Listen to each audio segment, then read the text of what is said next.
Hello दोस्तों, नमस्कार। मैं नीतीश आप लोग को एजुकेशन हब विद नीतीश में स्वागत करते हैं।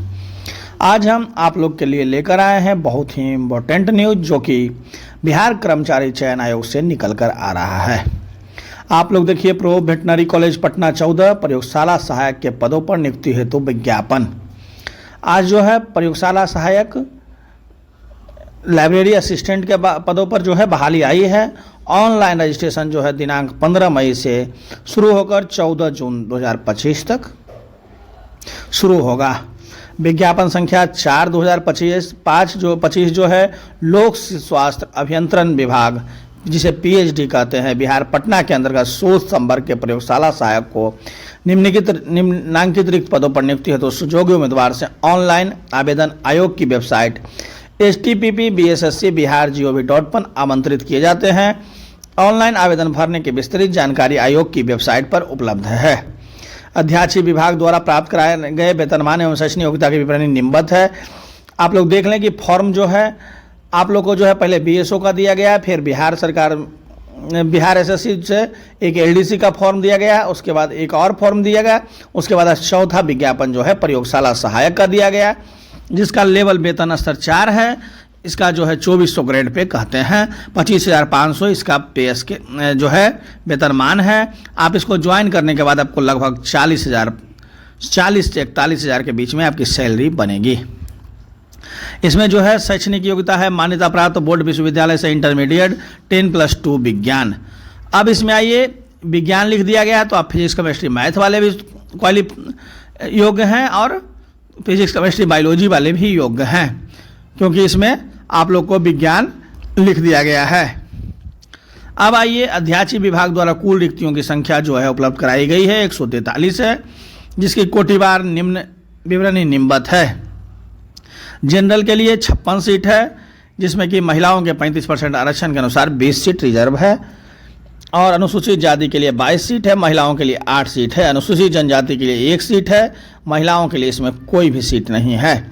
अत्यंत पिछड़ा वर्ग के लिए 27 सीट है, महिलाओं के लिए 9 सीट, पिछड़ा वर्ग के लिए 18 सीट, महिलाओं के लिए 6 सीट, पिछड़े वर्ग की महिलाओं के लिए जो है 5 सीट है, आर्थिक रूप से कमजोर के लिए टोटल 14 सीट और महिलाओं के लिए 5 सीट है। कुल पदों की संख्या कितनी है तो 143 है। महिलाओं के लिए आरक्षित पद 48 है।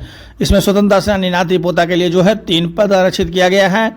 दिव्यांग अभ्यर्थियों है तो आरक्षित पदों की संख्या जो है V1 के लिए 1 है, DD के लिए 2 है, OH के लिए 2 है, MD के लिए 1 है। टोटल सीटों की संख्या जो है 6 है। आप लोग जान लें कि 4% जो है रिजर्वेशन जो है दिव्यांग अभ्यर्थियों को मिलता है, 2% स्वतंत्रता सेनानी के नाती पोता को मिलता है। दिव्यांगता के प्रति इस प्रकार दर्शाई गई है। V1 के लिए दृष्टि दिव्यांग, DD के लिए मुख बधिर दिव्यांग जिसे कि गूंगा बोला जाता है, OH के लिए चलंत दिव्यांग, MD के लिए मनोविकार। उम्र सीमा जो है अभ्यर्थी की उम्र सीमा की गणना 1/8/2024 के आधार पर की जाएगी। कार्मिक एवं प्रशासनिक सुधार विभाग वर्तमान में समान प्रशासन विभाग के संकल्प 294 दिनांक 7/2016 के अनुसार उम्र सीमा निम्न रूपेण निर्धारित की जाती है। न्यूनतम उम्र सीमा जो है 18 वर्ष है और अधिकतम जो है 37 वर्ष है। पिछड़ा वर्ग अत्यंत पिछड़ा वर्ग के पुरुष एवं महिला के लिए 40 वर्ष है। अनारक्षित महिला के लिए 40 वर्ष है। अनुसूचित जाति एवं अनुसूचित जनजाति पुरुष एवं महिला के लिए 42 वर्ष है। सभी कोटि के दिव्यांग अभ्यर्थियों के लिए 10 वर्ष की छूट है। ये आप लोग देख लिए। इसका जो वेतनमान है जो लेवल 4 का है। अब आइए, परीक्षा के जो है प्रकृति जो है वस्तुनिष्ठ होगी। बिहार कर्मचारी चयन आयोग बिहार परीक्षा संचालन नियमावली 2010 के आलोक में 40,000 से अधिक आवेदन प्राप्त होने पर प्रारंभिक परीक्षा आयोजित की जाएगी। तो आप लोग कन्फर्म रहे कि 40,000 से अधिक आवेदन होगा, इसीलिए आप लोग को जो है प्री और मेंस दोनों देना होगा। विभिन्न चरणों में परीक्षा आयोजित किए जाने की स्थिति में परीक्षा परिणाम सामान्यीकरण की प्रक्रिया अपनाते हुए तैयार की जाएगी। प्रारंभिक परीक्षा वस्तुनिष्ठ प्रकृति की होगी। प्रारंभिक परीक्षा के माध्यम से कोटिवार उपलब्धियां रिक्तियों के अनुसार 5 गुना संख्या के बराबर मुख्य परीक्षा के लिए बुलाया जाएगा। प्रश्न वस्तुनिष्ठ एवं बहुविकल्पीय होंगे। कुल प्रश्नों की संख्या 150 होगी। सही उत्तर के लिए जो है 4 अंक दिया जाएगा और गलत उत्तर के लिए 1 अंक की कटौती की जाएगी।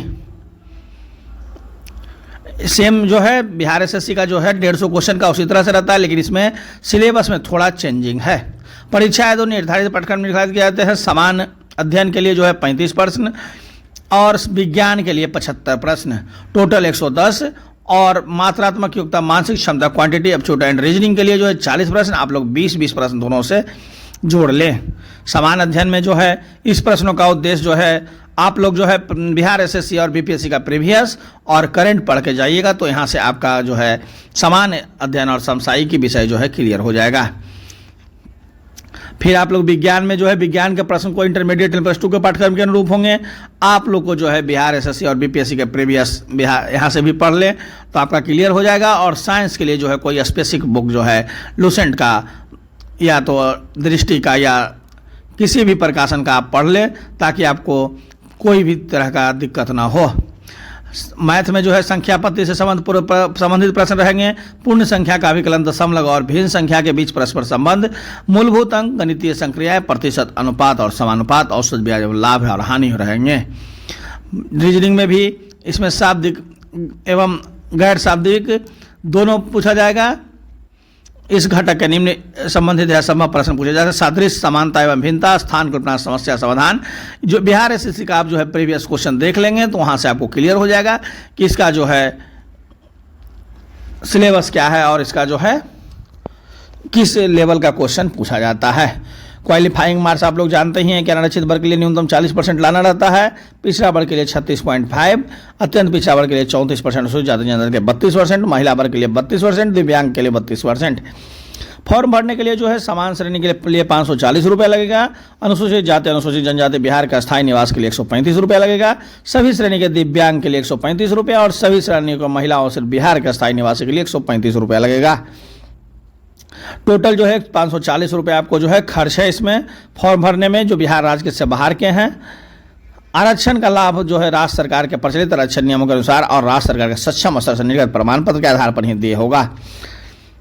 आरक्षण के लिए जो है आप लोग जो है सभी प्रकार का डॉक्यूमेंट जो है जाति प्रमाण पत्र, स्थायी निवास प्रमाण पत्र, पिछड़ा एवं अत्यंत पिछड़ा वर्ग के उम्मीदवारों के क्रिमिनल रहित प्रमाण पत्र सभी जो है अंचल पदाधिकारी, राजस्व पदाधिकारी निर्गत क्रिमिनल से जो है बना लें, क्योंकि आपको बाद में जो है टाइम नहीं दिया जाएगा। जो भी हो फॉर्म भरने के लास्ट डेट के पहले का होना चाहिए। अब आइए आप लोग फॉर्म भरने का जो तिथि दिया गया है, ऑनलाइन आवेदन की तिथि जो है 15 मई 2025 से शुरू होकर ऑनलाइन आवेदन भरने की तिथि अंतिम तिथि 16 जून 2025 है। ऑनलाइन आवेदन पत्र योग्यता के आरक्षण संबंधित प्रमाण पत्र, मैट्रिक का अंक प्रमाण पत्र एवं ओरिजिनल, इंटरमीडिएट का अंक प्रमाण पत्र ओरिजिनल, अस्थायी निवास प्रमाण पत्र जिसे आवासीय प्रमाण पत्र भी कहते हैं, जाति प्रमाण पत्र, क्रिमिनल रहित प्रमाण पत्र, आर्थिक रूप से कमजोर वर्ग का प्रमाण पत्र, ईडब्ल्यूएस, स्वतंत्रता सेनानी के पोता पोती नाती नतनी का प्रमाण पत्र, दिव्यांगता संबंधी प्रमाण पत्र, जो भी आप लोग जिस कैटेगरी से आप लोग योग्य हैं उस कैटेगरी का प्रमाण पत्र जो है आपको बना होना चाहिए। उसके बाद जो है अंतिम तिथि जो है 16 जून 2025 को रात्रि 11:59 पर तक जो है सर्वर टाइम काम करेगा। आप लोग को पिछले बार देख लिया जाए कि बीएसओ में किसी प्रकार का भी डेट नहीं बढ़ाया गया, इसीलिए आप लोग जो है डेट के अंदर ही फॉर्म भर लें ताकि आप लोग को बाद में डेट बढ़ने का इंतजार न रहे और आप लोग जो है बाद में कहते हैं कि सर्वर नहीं चल रहा है। आप लोग शुरू में ही फॉर्म भर लें, क्योंकि इसमें जो है किसी भी तरह का योग्यता का जो है दिक्कत नहीं है। अगर जो आप physics chemistry math, physics chemistry biology, science विषय इंटर में पढ़े हैं तो फॉर्म भर सकते हैं। टोटल सीटों की संख्या जो है 143 है। थैंक यू, धन्यवाद। ये था मेरा जो है आज का बिहार कर्मचारी चयन आयोग से संबंधित फॉर्म का न्यूज। आप लोग जो है हमारे चैनल पे बने रहें, हमारे चैनल को लाइक शेयर एंड सब्सक्राइब करना न भूलें, साथ ही साथ बेल आइकन बटन को भी दबाना न भूलें। और जो है यूट्यूब के डिस्क्रिप्शन बॉक्स में मेरा टेलीग्राम का लिंक दिया गया है, वहाँ से भी ग्रुप में आप जुड़कर हमारे साथ तैयारी कर सकते हैं और किसी भी प्रकार का डॉक्यूमेंट संबंधित, एजुकेशन संबंधित किसी भी प्रकार का जानकारी प्राप्त कर सकते हैं। थैंक यू, धन्यवाद।